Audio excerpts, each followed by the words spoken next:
Hey guys, it's Milana here. Welcome back to my channel.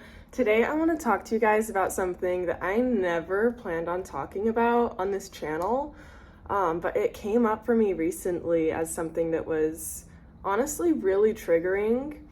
And so I want to talk about it more and bring more awareness to it, and it's body positivity. And just our relationship with our body, especially as women. I'm a millennial woman, so I want to dig into what I saw growing up as like our examples of, what you're supposed to be and what you're supposed to look like to be cool and lovable and everything. So really quick, before we dig into today's discussion, make sure that you're subscribed to my channel. I'm so excited that you're here. And it would just mean so much to me if you would be part of my first 100 subscribers. This channel is going to be huge. It's going to grow so much. And there's so many good things coming, all about healing and manifestation and creating your dream life and just being so in love with life. I'm here to serve you and I'm here to help you. So make sure you're subscribed and be part of my first 100 subscribers. It's just like such a special, meaningful milestone. And just so special that you're here as part of this community. It's no coincidence. There's no accidents. So I'm so glad you're here.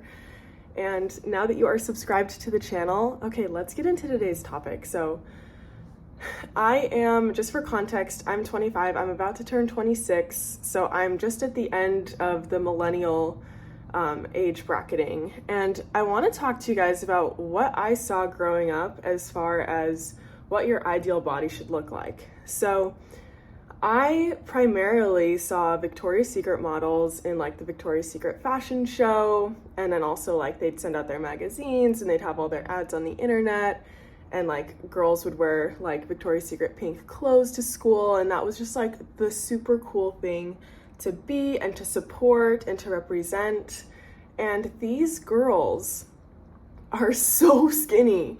And I remember like watching the fashion show and being like, I have to look like that. Like I have to. If I don't look like that, I'm never gonna find love. I'm never gonna be cool. Like I really was just like, I have to look just like that. And I would literally study their bodies. I would Google like each specific model's name. I'd be like, so-and-so's measurements. And I would look up their height, their weight, their waist size, their bust size, their hip size, like literally everything. And I would study it and be like, okay, I have to make my body look like that if I want to be cool. And I was like 12 years old, literally like 12, 13, 14, 15. These are such formative years. Your brain is so young and malleable and impressionable. You're still in the slower brainwave states. Your brain is not nearly close to fully developed. Like it's literally getting brainwashed and getting formed with these beliefs that like, I have to look like that. I have to. And there was also, if you guys don't know who Tinks is, she's an influencer and she touches a lot on like what it was like being a millennial woman growing up and like what marketing influences impacted us. And she comments on a lot of like magazines and movies and TV shows where they joke about like women who are literally a size 6 being fat and overweight and like that's a bad thing. When literally that's like such a healthy weight, and every single body is different and every single person has a different like ideal optimal weight and size and shape. Like no two bodies are the same. It's crazy. It's so toxic. And the reason this came up for me recently is I'm going to Hawaii next week. And like a month ago, I had that moment of like, oh my gosh, I'm going to Hawaii in a month. I want to have abs and be super skinny so I can take like sexy bikini pictures and just look like super hot. I should like stop eating as much. And then I was like, whoa, Milana. Let's not fall into toxic habits. Let's love our body.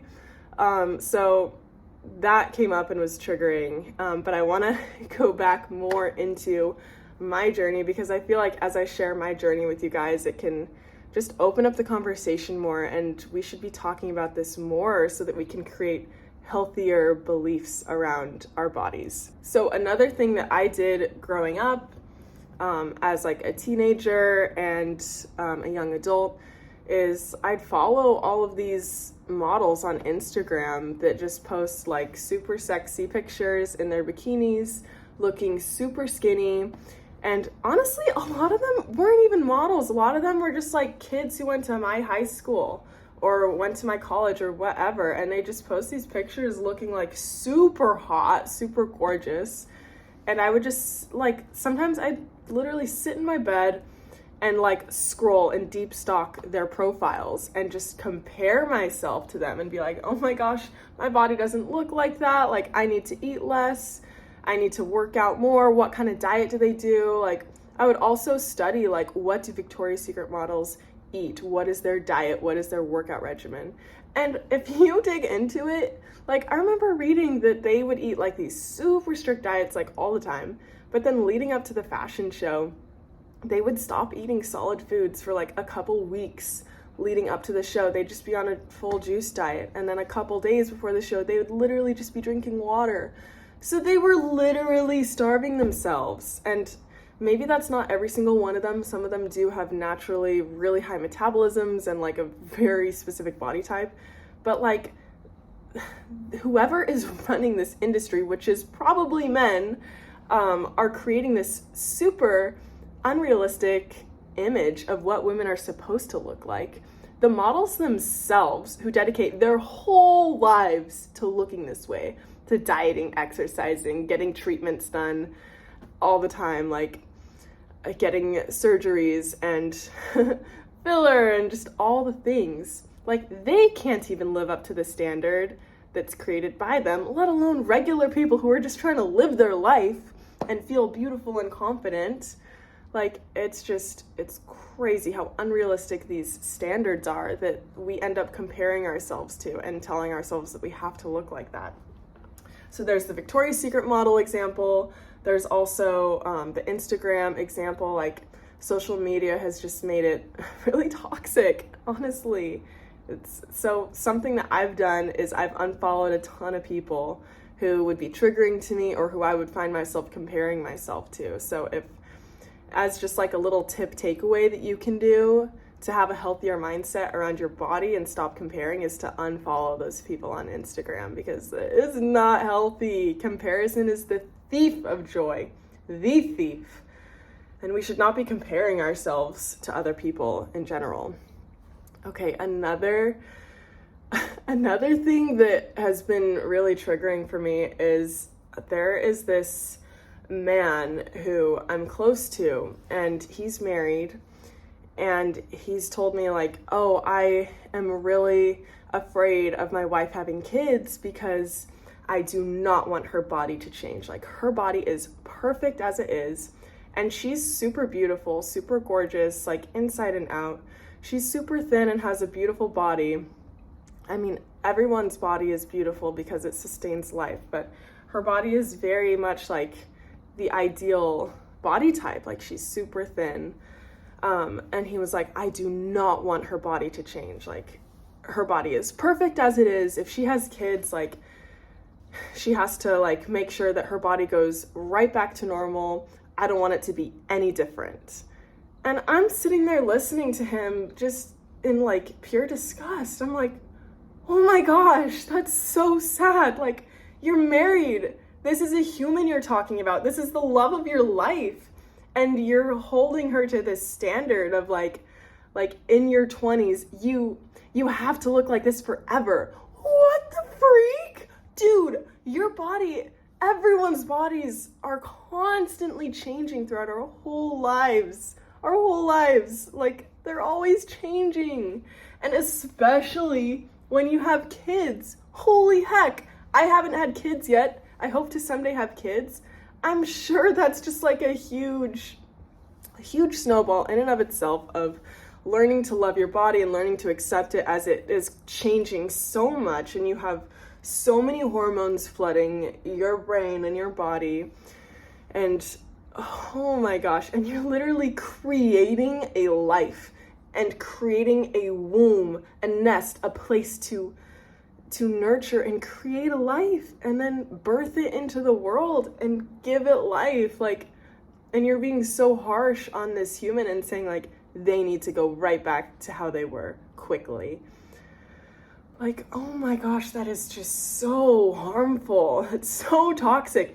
And that also makes me think about the example of what the ideal woman was portrayed to us growing up. It was the Victoria's Secret models. And this guy is a millennial guy. He's in his late 20s. That's what that guy saw as the ideal woman growing up. So it's like, even the guys are holding women to this unrealistic expectation, this toxic standard. It's so crazy to me that anyone would ever say that, and especially this guy who I'm close to get vulnerable with you guys. So obviously this is something that I have struggled with mentally, like honestly my whole life, ever since being a young preteen, and now I'm almost 26, and it's still something that I deal with. But I feel like the older I get, the better I am at accepting my body. But I want to talk to you guys about something I went through like a couple years ago. I remember having this moment where I was like, you know what? Screw it. I am going to make my body look like as close as I can to the models. I am going to do whatever it takes. So I started working out a ton, and I started eating a lot less. And I didn't tell anybody that I was doing this, but I was like, that's what I need to do to be hot. I want to be super hot. And I remember I was always kind of hungry. Like I would eat just enough to like fill me up a little bit. Like I would never eat to be like full. It would just be to like tie me over to the next meal. And I would just like have like super small snacks. I wasn't eating any sweets. I was just like very restrictive of my diet, and I did lose weight.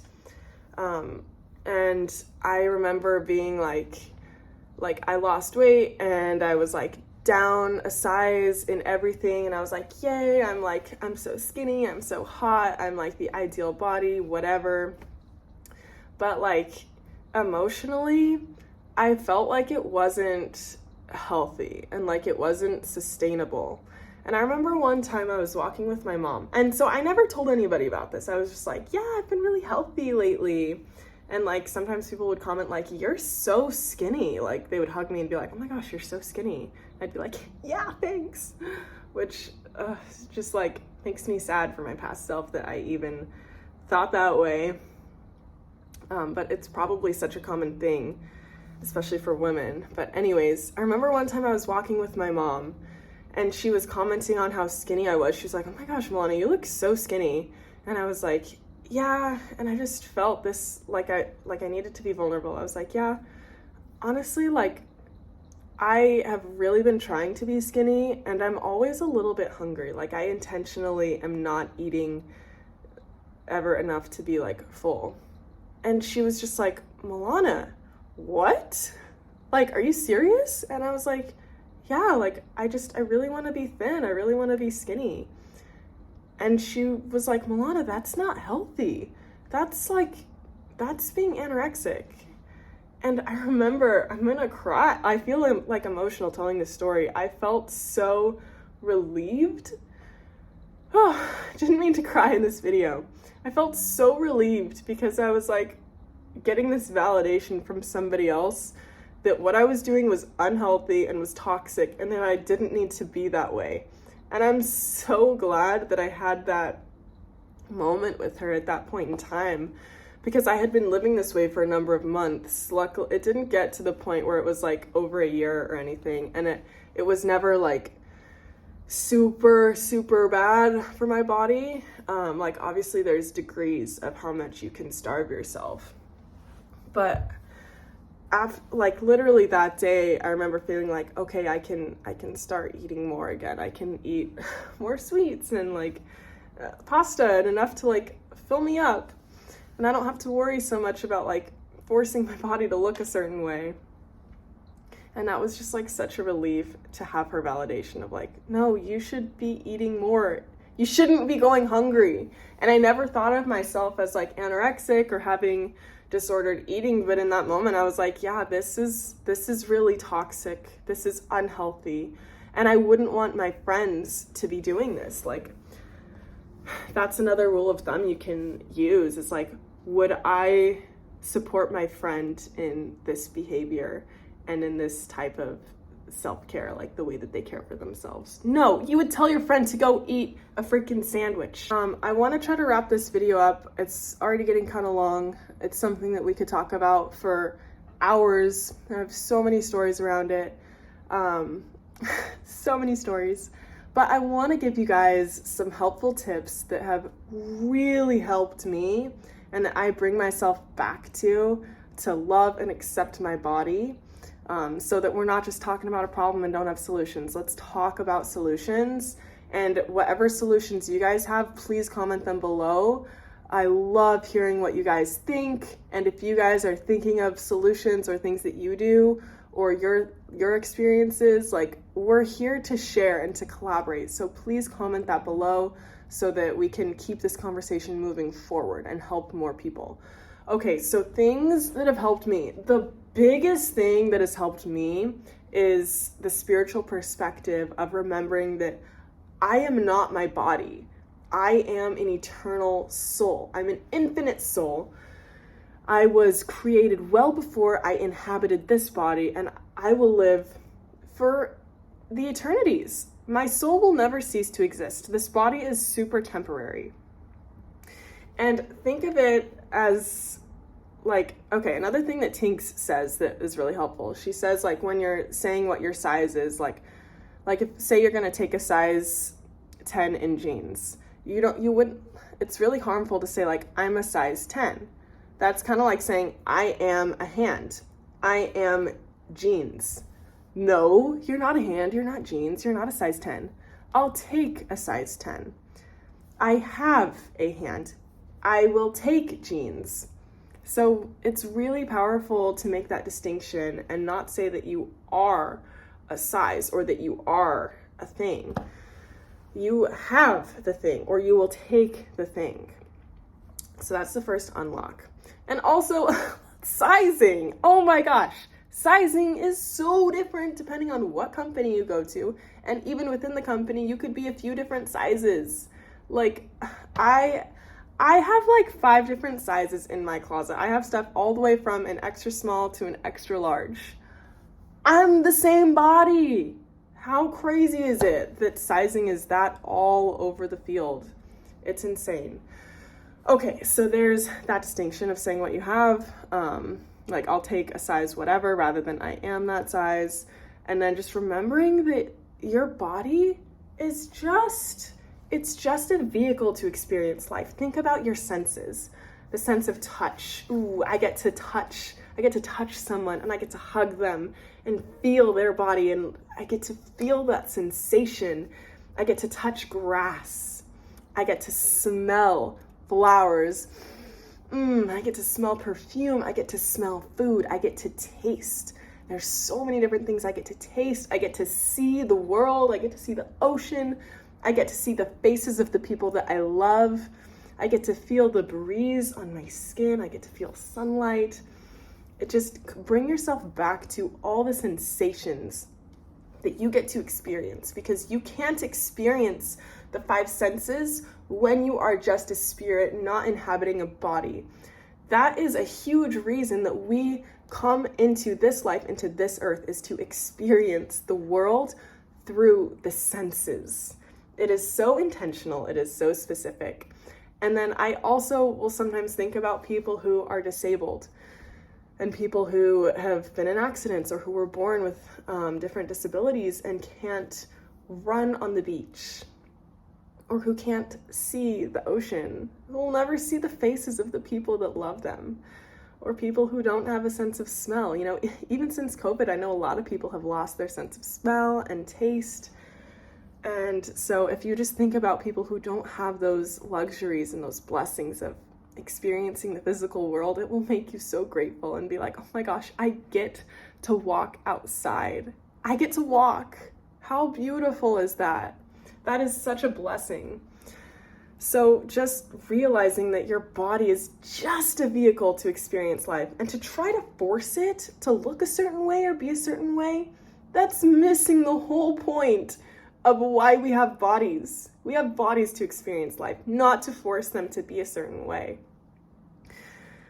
And then another thing that I do that I find super helpful is practicing gratitude for my body. So being so grateful, like I'm so grateful I get to go on this walk right now. I'm so grateful I get to see this vision right now. I'm so grateful I get to hear the voice of my mom, and I get to hear people's laughter, and I get to hear music and feel it touch my soul. Just really bringing yourself back to gratitude for what your body does for you, because it does so much for you. Like right now, your body is doing so many things without you even having to think about it. Your heart is beating, your blood is flowing, your organs are digesting food and detoxing things and keeping you alive and healthy and sustained in this life. It is such a blessing to have a body. So I bring myself back to that. And then another thing, unfollow people on Instagram who you compare yourself to, or who you look at them and you think, I need to look like that. Unfollow them, or at least mute them so you're not seeing their content and getting triggered. And bring yourself back to love. Practice love, practice loving your body. Sometimes I'll do frequently I do meditations where I'm blessing my body. I go through each energy center, each chakra, and bless that center of energy that sustains my life. Anyways, I feel like I just gave some sort of sermon, and I just want you guys to know that you are so loved. You are here on this earth to experience love in different ways, and one of those ways is through the senses. It's a huge reason we're here. So I am sending you guys so much love. Comment what your thoughts are below. Comment what your experience is with body positivity, your relationship with your bodies, things that have helped you. I want to know, and this is just the beginning of the conversation. There is so much more to this. It's a deep rabbit hole. I'm sending you so much love and healing. And once again, make sure that you are subscribed to my channel. Be part of my first 100 subscribers. This is just going to be such a transformational channel for everyone involved. So I love you, and I hope you have a beautiful day.